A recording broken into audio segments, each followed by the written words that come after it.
çıkıp hiç kim sesini çıkarmaya bu haracatlar nereden gele, kimin hesabına gele de hiç kim sesini çıkarmaya. Şu el çapıp duran şu götü pampirsların hemme yiyecek işçeyem hemmesi halkın hesabına yine bir kuruş yani bir kepik peydası yok şu el çapıp duranların.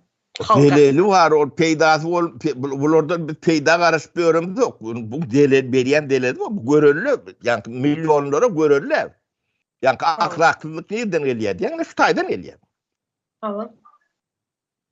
Ne için bizlerin hasabımızdan bunlar götüne pampirs giyip berdek mecliste oturuyorlar. Bizlere hiçbir nemesi olmayacak bolsa. Yani ziyanı bolsa bir cemiyete ziyanı bolsa. Bir soram yok çok için oturuyorlar.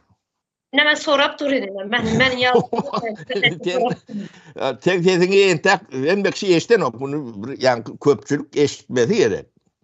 Ben her gece aydıp geçen bunlar halkın hizmetkarı, bunlar halka hizmet, prezident dayanam halkın hizmetkarı, bize hizmet etmeli adam. Ne için bize munyalı edip tutacağınız, ne için munyalı ne edeceğiniz de her gece aydıp geçen bize hizmet etmeli. Biz bunlara hizmet etmeli değil. Çünkü bizlerin halkın hasavına yaşayan adamlar bunlar. Ne diyeme şu karasılığa çıkansa bu zatlar yoktu. Yani Floryalak yankı sahnalar o yoktu. O bolsa da sayıl meşhurunu oluyatta. Yine Türkmeni ahlaksızlığa boğun yine Floryalak sahnalar. Yani yalan o yalanın aşağına yem ahlaksızlık geliyor.